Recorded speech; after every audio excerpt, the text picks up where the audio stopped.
Hi, Leila. How are you? Hi, I'm very good. Thank you.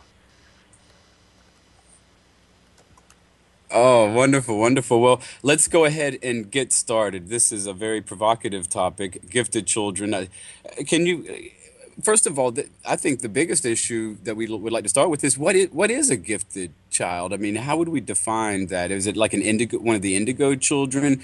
What what are we dealing with here? Well, to me, a gifted child is going to be a child that comes in just knowing things or having certain gifts just naturally in place. I think that as individuals, we're all capable of great gifts if we practice it, but what sets a gifted child apart is just coming in with it. And it's only going to rapidly grow as they grow. There are many names for gifted children. They have indigo, crystal, rainbow. I've even heard like violet ray children. Sometimes they're just called psychic children. But I honestly think that it's just a child that comes in with uh, psychic gifts, intuitive gifts, healing gifts, and no one has taught it to them. No one here physically. They just come in knowing it. They also have high intelligence sometimes, and just a whole array of gifts, and they just come in with it. I was wondering. It was. I'm curious because you're describing all of these different categories of gifted children, and they all seem to be tied into the concept of electromagnetism, some sort of a color. I was joking before the show about how there might be a electric neon swirl kid or something of that nature. But I'm curious. I wonder why these states, these elevated states of being in children might be compared to these electromagnetic phenomena, color, indigo children, or things of this nature. You have Well, any I speculation think why that might be?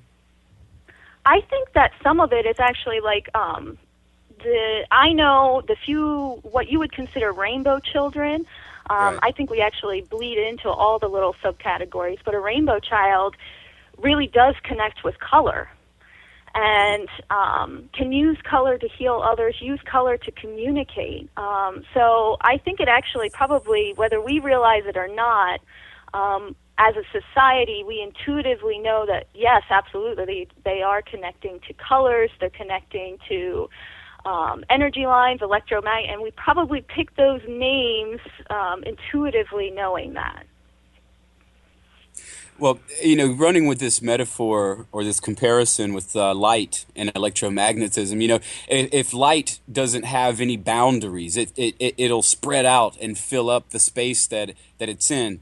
Uh, I'm thinking with these children, these gifted children, I would imagine that, and one of my co-hosts here, Lauren, she is responsible for this idea that there's an elevated need for boundaries with the indigo children, so that their gifts can somehow manifest in a perhaps I don't know in a structured way.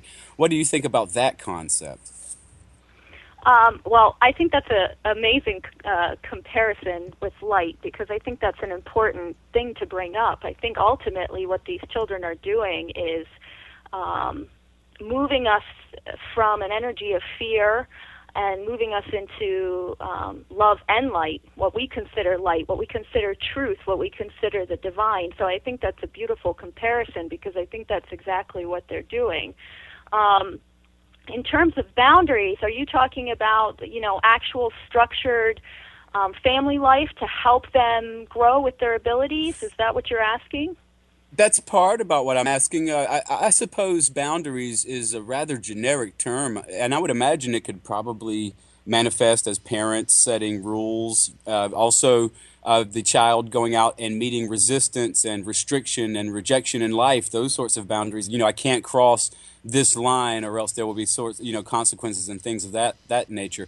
And so, a normal child goes out and he learns about the world, I suppose, and gets boundaries in one way, but I think for us gifted children, it must be a lot different, and the process of helping that child to have the boundaries so that his gifts or her gifts can manifest in a healthy way. I think that would require a lot of knowledge on the part of the parent or the guardian or provider, and that's why I think it's important for people like you to have a voice so that these ideas can be shared with parents.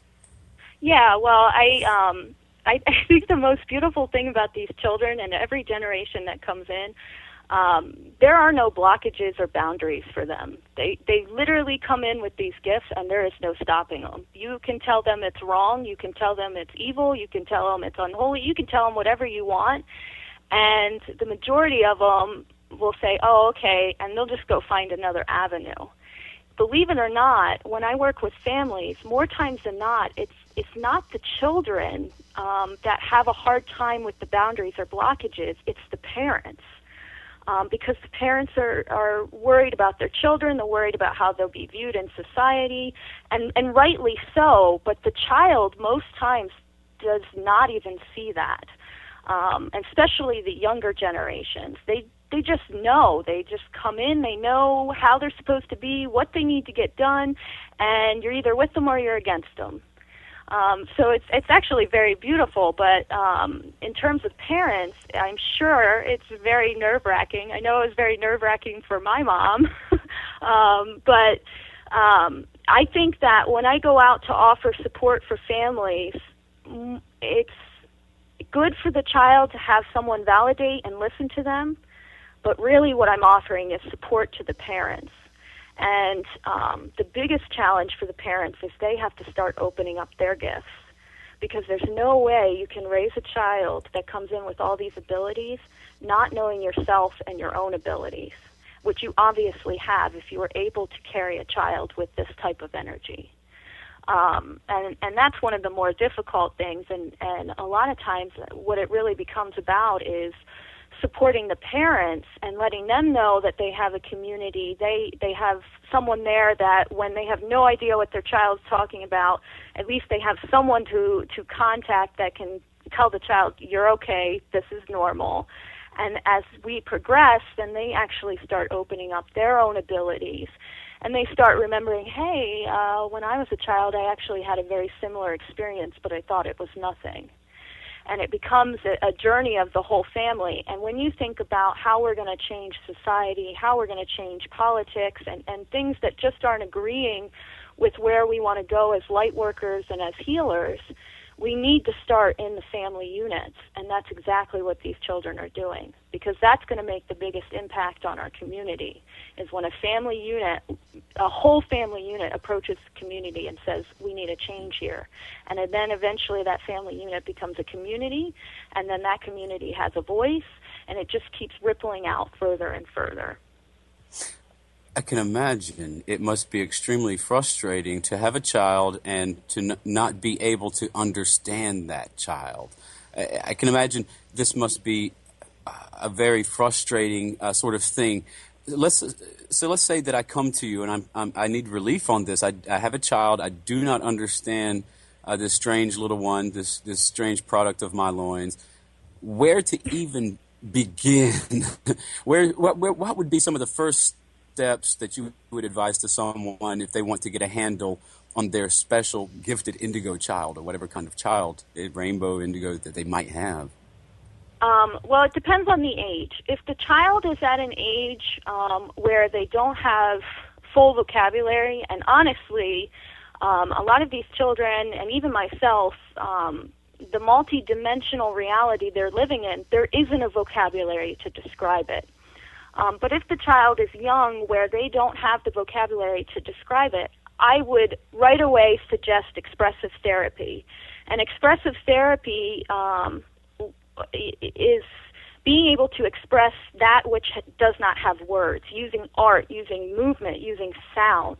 And this resonates with children, with gifted children especially. And learning to have a conversation through those means until that vocabulary opens up. If the child is older and can talk about it, normally I'll start with the child, because, like I said, normally the child can tell you right away, this thing was bad, this thing was good, how do I get control of this, I'm okay with this, I'm not okay with this. They're very good at discerning.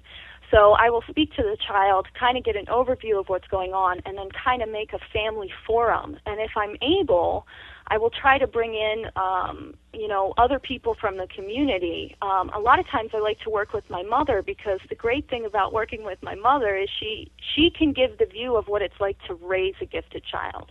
I can connect with that child and give the perception to the parent what it's like to be that child in that body, seeing what they're seeing. But my mother, or an older individual who has raised children that are gifted, they can give you the perception of what it's like actually raising a child. And the bigger we can get that community and that support system, the better it's going to be. But the biggest thing, if you can't get me, if you can't get someone else, the biggest thing is validation. It's one thing to listen to a child, but it's a whole other thing to validate a child. And whether that's going on the internet and finding something, getting a book, reaching out to an internet forum, whatever means it may be, the validation is the most important thing. Because you are right. When they walk out in society, they're getting constant no's, constant you're wrong, constant, there's something mentally wrong with you. A lot of these kids are getting diagnosed with ADD, ADHD, autism, Asperger's. It's just going on and on and on, and we kind of cast these children aside as something's wrong with them societally. Now, they may just keep plowing through that, but as a parent, that can be extremely hard to deal with. So the bigger we can get the community, the more validation we can get, the better. So that's normally where it starts. And then from there, I kind of critique it for the child and the family's unique abilities. If the child is really connected to crystals, I have a basic knowledge of crystals. I'll go out and get the crystals that are calling to that child to make sure that their house is gridded in that. If the child really connects with colors, then we'll start talking about colors. If the child's environment is full of chaos, we'll start trying to hone ways to get it a more peaceful and more comforting environment. And it really is unique to each family and to each child. No child is the same, and the more they grow, the more abilities that open up. Hearing you describe these efforts to integrate a gifted or special child into the larger society makes me wonder, because unless your family is the Addams family or the Munsters, you probably only have one special gifted child. In other words, the implication is your other children are probably normal. Now, wouldn't it be a challenge to, in other words, I would imagine you would caution the parents not to give to. Do you find that these indigo children accidentally sort of suck up the parents' attention? And can you give us any tips for integrating a special child into the rest of the family with siblings, cousins, and so on? Well, I've actually seen both. I have quite a few families that have 3 to 5 children, and every single one is gifted. And wow, it's quite a really? handful. Okay, now so this surprises me a little bit. Okay, Yeah, well, no, and actually, families like that, it's kind of mind-blowing, because they're actually getting different generations in there. So they'll have one child that's born that's very psychic, and then the next child that's born feels like they need to protect the psychic child. That's part of their purpose, but now they have healing abilities so that they can heal the psychic one. And now the next child, it's like all the abilities bleed into each other, and they are already functioning as a unit. Now, for the families that do only have one gifted child and the rest of the children are not, what starts to happen is spirit communication is a big one. Almost always, all these gifted children have many spirits hanging around them, talking to them all the time. And what I have noticed is a lot of times the parents are kind of struggling or doing the best they can to deal with it, but the siblings that are around this child, they get really wrapped up in fear. They don't understand spirits. They can see them moving down the hallway towards their siblings' room. Sometimes they come into their room, and they have this immediate reaction of just get rid of it, because they don't understand it and they don't want to have anything to do with it. So when I work with families that only have one naturally gifted child, my focus becomes less about the naturally gifted child and more about the one that isn't gifted, to try to get them comfortable and maybe open up gifts. Because as I said, I believe we're all gifted. It's just some of us come in with it naturally functioning, and others we have to work with it.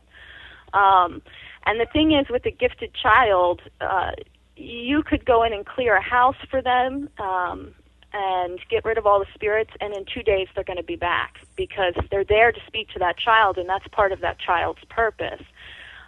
So this is really something that the family and the siblings have got to, they've got to get working together and get used to it. So in a family where there's only one gifted child, my focus becomes trying to get the children that don't understand in a place where they can feel comfortable, in a place where they know how to do protection, in a place where they know how to speak to a spirit to let them know that they've crossed the boundary, and it's not them that they're looking for or need to talk to, or what have you.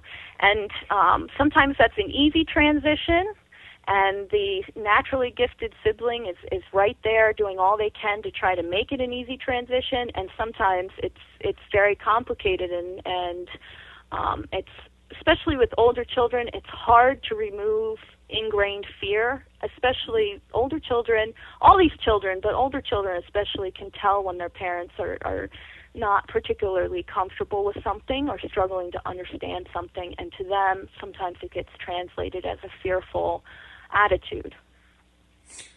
Well, let me ask you this. This leads to my next question, because now I'm curious about the trajectory of this specialness through the developmental phases of puberty, adolescence, early adulthood, etc. And specifically, what I'm curious about, Leila, is whether or not the specialness or the luminosity, the psychic luminosity of the child, whether or not it dims through these phases until they reach adulthood and it's almost entirely gone out, unless it's naturally, or unless it's built up and developed and encouraged by the adults. Or does it happen in the opposite way? Does it just sort of grow stronger, but it's just unshunted and unspecified and amorphous? Or can it be either way? I think it's unique for each child. So for me personally, what happened was, when I hit my preteens and teenage years, I put together that I was definitely wrong to the societal norms. And so I don't know that I necessarily shut down my gifts, but I stopped talking about it. I stopped encouraging it. And eventually what happened is my physical body shut down to the point that I lost my ability to walk. Physically, the doctors found that I was allergic to mold, and I happened to be in a house that was filled with mold. However, I don't believe there are any accidents. And I believe that was my higher self, the universe, whatever you want to call it, telling me you're not living your purpose.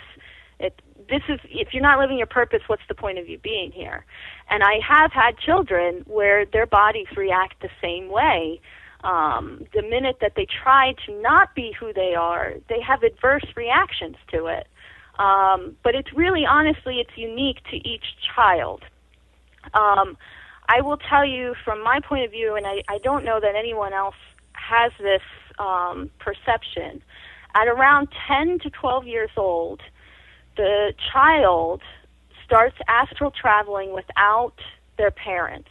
So up until early puberty, up until 10 to 12, they're always traveling with their parents or a guardian of some sort.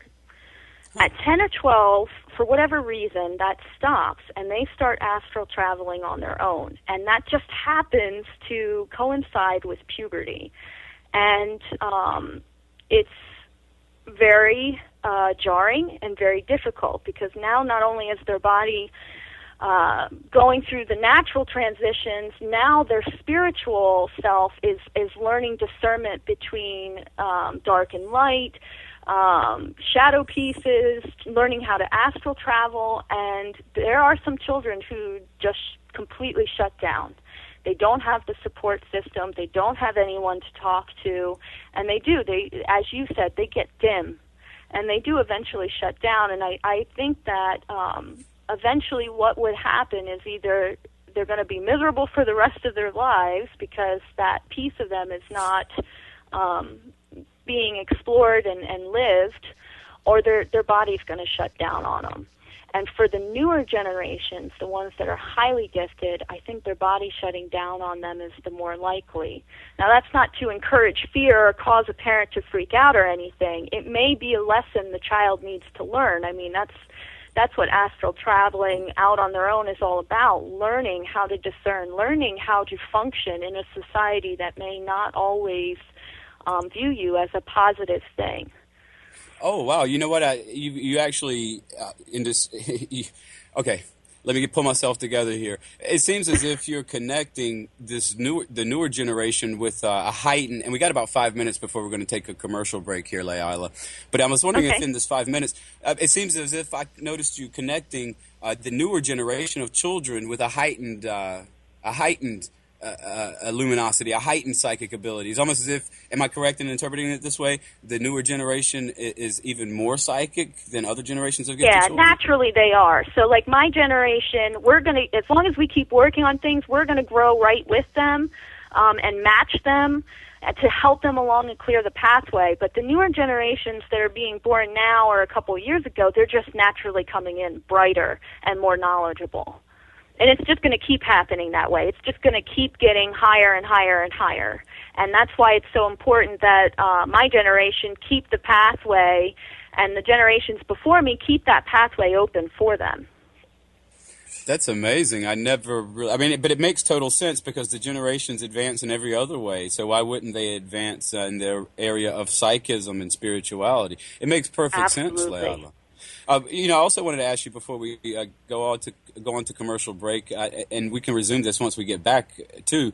I'm also curious about when a child comes into your practice, how you help that child adapt to her or his own gifts, because you mentioned on a number of occasions that it depends on every child. It depends on every child. And the impression I'm getting, and I'm far from an expert, is that this is a very, very varied and complex field with a lot of diversity in it. And so I was wondering if you could describe to us a little bit your process with, adapting a child's gift to the child, her, or himself. Well, I've been very lucky and very blessed because the spirit world seems to help me out. So I either start to open the ability either during working with the child or prior to working with the child if they have an ability that I don't know. Or someone happens to cross my pathway that has that ability, and I can add them to a catalog of, I need to call this person if I get a child with this ability. But it is very diverse.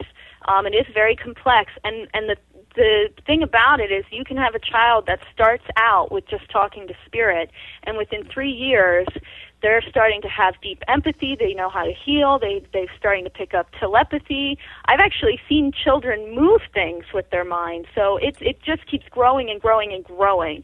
And it'll just keep growing and growing. And it is very, very complex and very diverse. Yeah, it's interesting. Hollywood and the storytellers of our age, they seem to intuit that whatever it is that makes human beings special or gifted, that somehow in childhood it's purer, it's unalloyed, Yes. unvitiated by the things that corrupt us adults. Is it possible? I think that's because as a child you just are. You don't think twice about it until you start getting older. You just are. It's like me when I was younger. I'd just speak to spirit, and I didn't recognize whether that was spirit or imaginary friends. I just did it because that's what I was called to do. That was my natural state. And then as you get older, you start realizing there's standards and there's protocols to living in this world. And suddenly you start realizing, maybe I don't match this one, or I kind of stick out here. But I think why it's pure is because we just are as children. And as these children grow, we don't want to lose that. And even as adults, as parents, we want to get back in tune with that. You want to get back in tune with that and back to that state where you just are. And there's nothing wrong with your natural state.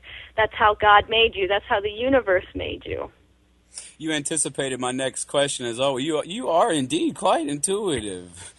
That was going to be my next question. I'm 39 years old, and I can value the youthful attitude, the puerile and adolescent purview to life. What if I am a midlife person and I see the value in recapturing my child? Is it possible to have an indigo adult who wasn't Is it? before? Yes, yeah. That's what I'm saying. Some of these children will actually open up abilities in parents, and then the parents go right with them, which is what I was so blessed with my mother, is my mother went right on the journey with me, and all of her abilities were opening up just as quickly as mine. Absolutely. That's amazing. Well, I'll tell you what, Leila, we are going to take a 1-minute commercial break here. I want to remind everybody listening that you can find Leila at her website, readingsbyleila.com. Now, this is Leila, Leila, Leila, readings by, let me spit it out here, readingsbyleila.com. We'll be right back in 1 minute. A new era in psychic services has begun. PsychicAccess.com. You can connect with our psychic advisors by telephone or chat 24 hours a day, 7 days a week. All of our psychic advisors are interviewed, fully verified, and accuracy tested, assuring you quality service. We're living in some very troubled times right now. More and more, the world's problems are affecting us on a personal level. You don't have to deal with this alone. Our highly accurate psychics, caring advisors, and talented mediums can help with situations you are currently experiencing and can let you know what the future may hold for you. All new customers get a free 6-minute reading. All you have to do is register. Why not visit us now and get a free reading at PsychicAccess.com. Welcome back. You are listening to The Psychic Viewpoint, and we are interviewing Leila Briggs from readingsbyleila.com, talking about gifted children. And in this half hour, I would kind of like to talk to you, Leila, about maybe some worst-case scenarios, because, so far we've been talking about parents who are indeed involved with their children, but, I'm sure a lot of these gifted children are sometimes born with other challenges and things, handicaps or other strikes against them, or perhaps their parents aren't so engaged with them or enthusiastic about them. Have you dealt with any of these more troubling cases in your time, Leila, and what needs to be done with them? How will they wind up? So yes, I've had some really difficult cases, and some that unfortunately, my help only goes so far. And I think everyone kind of knows that you can only help someone who's willing to help themselves. And unfortunately, when it comes to a gifted child, especially depending on their age, you're kind of dependent on the parents to be proactive and work with you. And if they aren't willing to work with you, then there's only so much you can do. Some of the more difficult cases, they tend to be. I do have one case and one child I work with who has no verbal communication whatsoever. He has never been diagnosed with autism, and that could be the financial situation of the family, but in my opinion, he kind of fits. And in no way am I a medical professional, but he has no means of verbal communication. And so it's extremely difficult for the parents to handle him, to understand him, and to find a middle ground with him. And unfortunately, in cases like that, what I have to really hope and pray for is that I get the parents before they're burnt out. Because if they're burnt out, then the ability of me being able to help, at least physically, is very limited. Now, astrally, if I meet a child and I know my physical abilities are limited, I will do all that I can to help them in the astral, to ensure that they have guardians, to ensure that they're wrapped in protective light. But like I said, at a certain age, they start venturing out on their own. But there is a fine line with that, because these children, the ones that can speak, will tell you very bluntly they picked the family they're in for a reason. So, and they picked the body they're in for a reason. So sometimes what we view as a negative situation is actually a positive for them, and it's going to give them the tools that they need to deal with those that view them negatively, or help those that don't have normal communicative skills and societal skills that they need. So there have been difficult cases, and I'm sure everyone can relate to this. You want to help as much as you can, but I have to really trust spirit and my guides on how to proceed, because some of that is their life lessons. And so it is a delicate line, and it's a delicate line anyway, supporting children with gifts, because you don't want to direct them in any way. You don't want to interfere in any way, but you want to make sure they have the support and the validation they need. How at risk would you say some of these children are for substance abuse problems later on in life? Would you say there's a linkage between their increased sensitivity, their heightened psychism, and increased danger of alcoholism or some sort of a drug addiction? Yes, especially my generation and the few generations that came after me. However, a lot of the really young children that are coming in, I have noticed they are very blunt and very adverse against smoking, alcohol, things like anything toxic. They will slap it right out of your hand, and they may not even have a reason that they can verbalize other than that they're doing it. So I hope for the children that are coming in now, that'll be less of an issue, but definitely people that are my age, and I want to say are in their 20s now, and even definitely adults and people beyond my age, substance abuse, there was a huge link with people that had innate psychic abilities and were trying to drown it out or be able to handle it with alcohol and drugs. Well, let's shift the focus to another problem area, that of vocation and direction in life and general force. I think it was some fancy French person, maybe it was Guy de Maupassant or Voltaire or somebody, said there were two types of hells: the hell of zero possibility and the hell of infinite possibility. Now, with these gifted children who can do so much, I've noticed, it seems to me that, and I want to know if you would agree or if you disagree, what your experience has been with this, whether or not sometimes these children have a hard time settling into a niche in life as they attain maturity. What are your thoughts on that idea? Well, I think that's an interesting question. I don't actually think they have a hard time settling into their niche. I think society has a hard time dealing with them settling into their niche, because what happens is these kids end up being extremely talented in many, many things. So maybe one year they want to be an artist, a painter, and the next year they're working with computers. And they're doing what they're guided to do, and if they're able to get by the societal standards, they'll just keep moving right through many different trades. Not all of them. Some of them do come in with one purpose from a very young age. They know they're supposed to do this, and they're going to do that.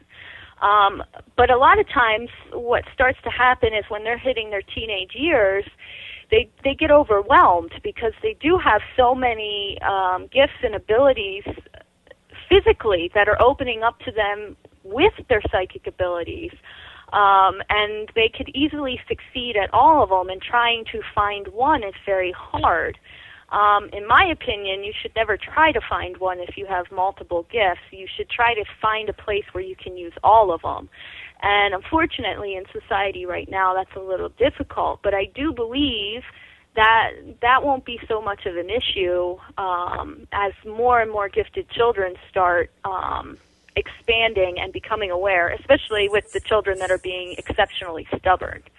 And believe it or not, in my generation, it's kind of opening up that way. Now when you write a book, you don't have necessarily a publishing house sign you on. You now have to find the publisher. You've got to figure your own copyrights out. You've got to figure your own images out.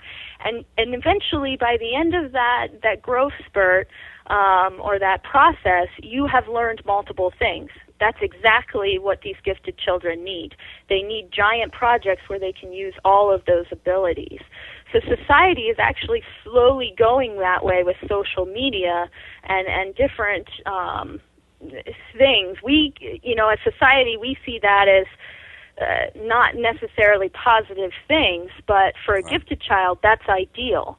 To be able to write a book and then handle every detail of it is ideal for them, because they do have multiple abilities, and they can get stuck where society just says, no, you pick one thing, and one thing's all you get, and that's what you're doing for the rest of your life.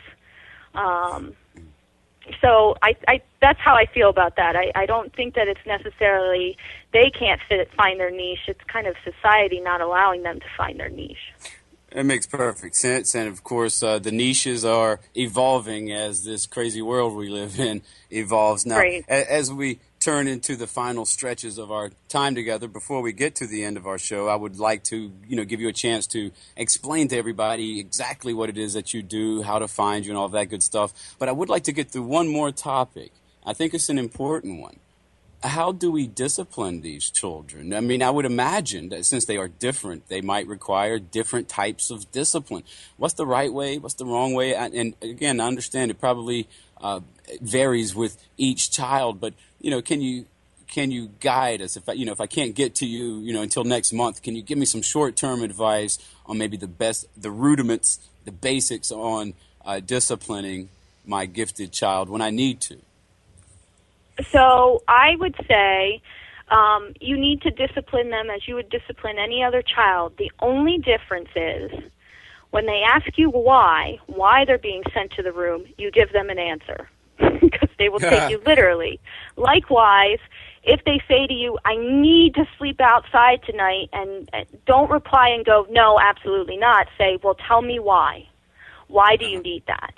Get them to communicate why they feel they need something or they need to do something or why they did something.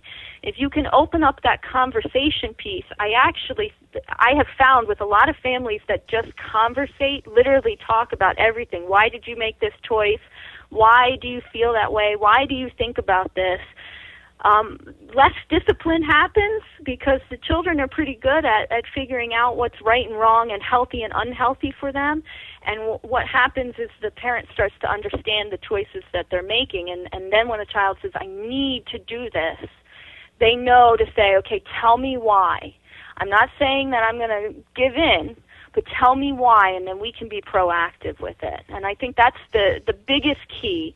A lot of parents actually kind of, when they find out that their children are gifted, they actually completely back off, and it's almost like they forget how to discipline. It's like it's something completely new, and then the child sometimes can take advantage of that. So I would say that just because they're gifted and empathetic doesn't mean that you don't discipline them, but you discipline them with reason. If you say, go to your room, tell them why they're going to their room. Don't just say, go to your room. And if you say no, explain why you're saying no and have a conversation about it. Really, it's like talking to a little adult. That's the baby talk and the just giving a straight no or a straight yes without any explanation isn't going to work with them. I was they want to hear you explain why you're choosing something, even if they already know it innately. They want to hear you say it to see if your action is lining up with the words that you're saying.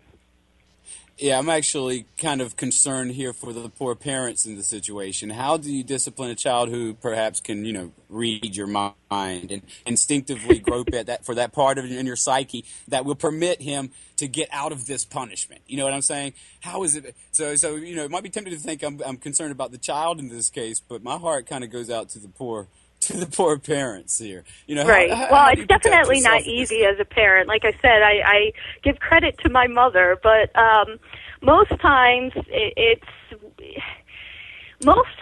the child is seeing you communicate and your actions are lining up with your words and the energy they're perceiving, they won't do anything to manipulate the situation. But if they are reading your mind and it's getting to the point where you can't have a conversation or you can't discipline, if I was helping the family, I would start teaching the mother basically how to protect herself so that's not an option, how to communicate with him or the child and explain how that's not an option, that you only use that when you absolutely need to. You don't use it to manipulate. You don't use it for this or that. You use it when you absolutely need to, that it's a sacred gift and, you don't abuse it. I tell you, I was wondering if perhaps I could get your thoughts on this question for maybe 5 or 6 minutes or so. But I'm curious.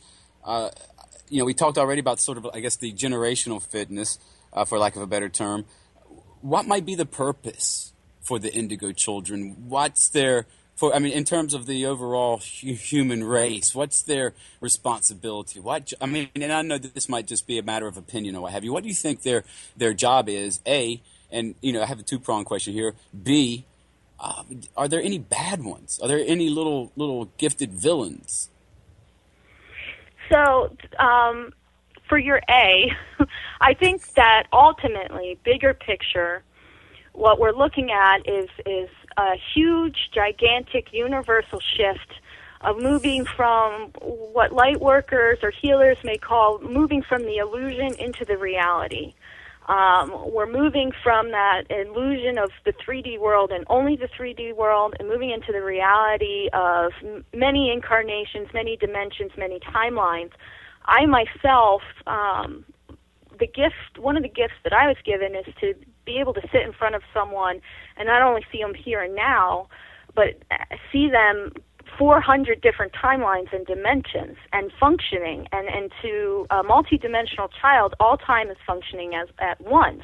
So every action you make here ripples through all those times and dimensions, and any action you make in another time or dimension ripples through all of them.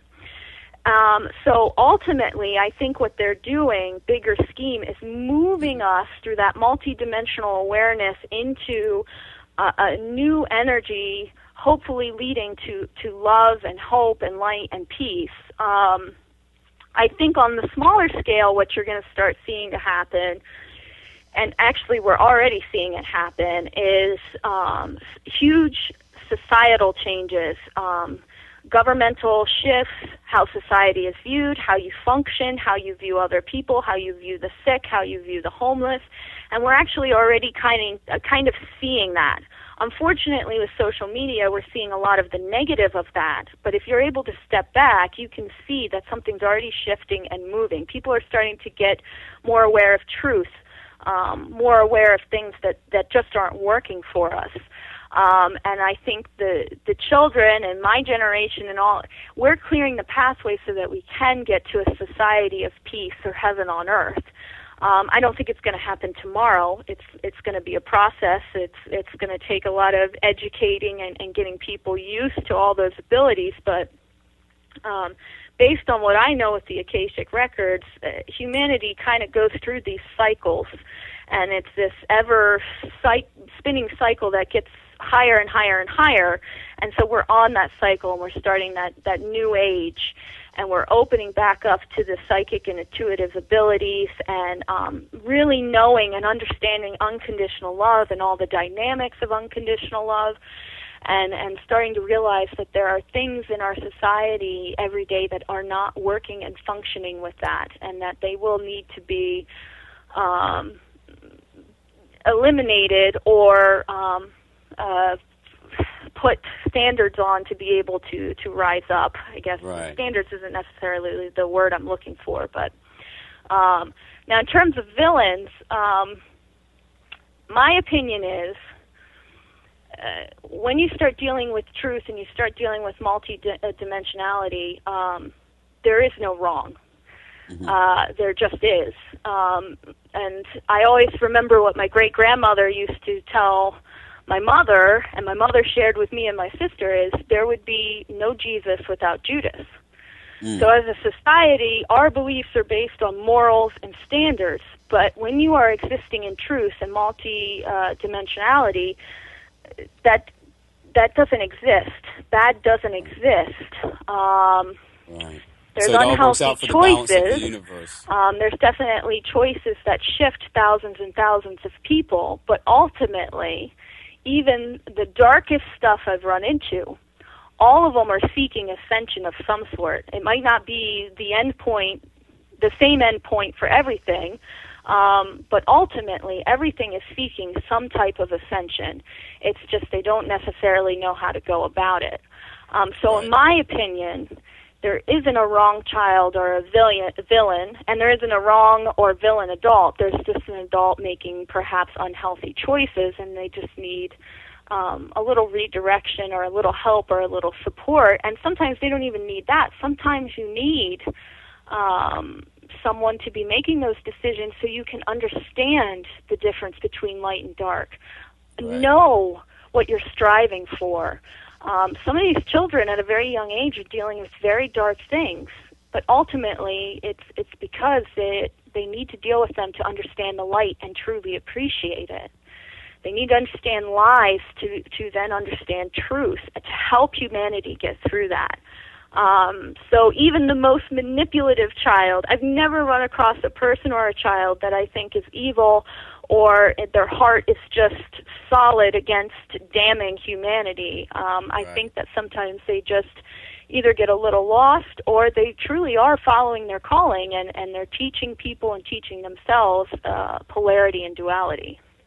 Oh, very good. Well, I really do appreciate you joining us this evening. We can find you at Readings by Leila. I am pronouncing your name correctly, right? Readingsbyleila.com is where we can. Very good. Well, thank you so much for joining us tonight, Leila, and we hope you have a wonderful holiday season. And thanks again. We learned a lot tonight. All right. Thank you. Enjoy. Thank you. Bye-bye. Hello, my name is Res Miranda. If you're having relationship, career, or life issues, I'm inviting you to experience what it's like to have access to professional, highly accurate psychics and spiritual advisors you can trust to care and help you. Register now to get your free 6-minute reading by telephone or chat. Get answers, get access, psychic access, 24 hours a day, 7 days a week. PsychicAccess.com.